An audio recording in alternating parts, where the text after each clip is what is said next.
এই শীতের সকালে সকাল সকালে গরম গরম ভুনা খিচুড়ি দিয়ে নাস্তা করতে পারলে কেমন হয় বলেন তো? যদিও এত শীতের সকালে সকালবেলা তো ঘুম থেকে উঠতেই ইচ্ছা করে না, কিন্তু প্রিয়র তো স্কুল আছে, ঘুম থেকে তো উঠতেই হবে। তো প্রিয় সকালবেলা হালকা পাতলা নাস্তা করে স্কুলে চলে গিয়েছে।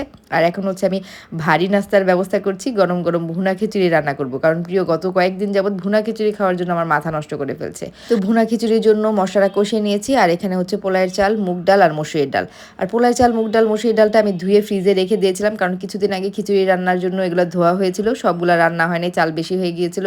আমি একটা বক্সে করে বাকি এক্সট্রা চালগুলো রেখে দিয়েছিলাম। তো যেহেতু এটা ফ্রিজে কয়েকদিন ছিল, চালটা একটু ভেঙে ভেঙে গেছে। তো আজকের খিচুড়িটা হয়তো বা অতটা ঝরঝরা হবে না। তো এমন কিন্তু হয় অনেক সময় যে আমরা গেস্ট আসবে ভেবে বেশি বেশি চাল ভিজায় ফেলি, এরপরে কিন্তু মানে নষ্ট হয়ে যাওয়ার সম্ভাবনা থাকে। এক্ষেত্রে কিন্তু আপনারা ভিজানো চালটাও ফ্রিজে মানে পানিটা ঝরিয়ে ফ্রিজে একটা বক্সে করে রেখে দিতে পারেন, পরবর্তীতে রান্না করতে পারেন। জাস্ট ঝরঝরাটা একটু কম হবে, চালটা একটু ভেঙে যাবে, এই যা।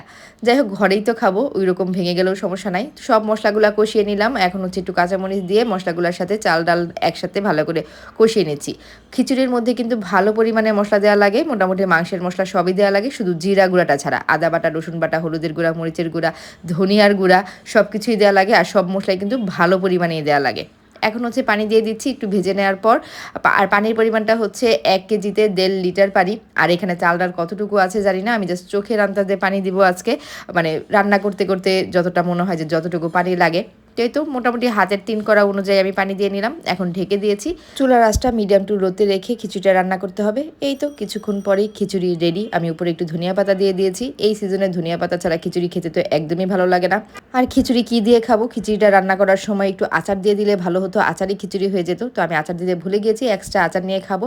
আর সাথে হচ্ছে একটু ডিম ভাজি করে নেব। শীতের সকালে এমন গরম গরম ধোয়া ওঠা খিচুড়ি দিয়ে নাস্তা করতে কিন্তু বেশ ভালোই লাগে। এখন হচ্ছে ডিম ভাজি করে নিয়েছি। আর প্রিয় হচ্ছে শুকনা শুকনা খিচুড়িটা খেতে পারে না, অন্য সব কিছু ঝোল ঝোল লাগে। তো সকালবেলা চিকেন বা বিফ যাই রান্না করতে যাব দেরি হয়ে যাবে, তো এই জন্য ভাবলাম চিংড়িটা রান্না করে দিই। চিংড়িটা তো আমি হাফ ডান করে ফ্রিজে রেখেই দিই, জাস্ট একটু ভুনা করে নেওয়া। আর ধনিয়া পাতা শেষ হয়ে গিয়েছিল, এই জন্য চিংড়ির মধ্যে জিরা গুঁড়া দিয়ে দিয়েছি। এই হচ্ছে আজকে সকালের নাস্তা।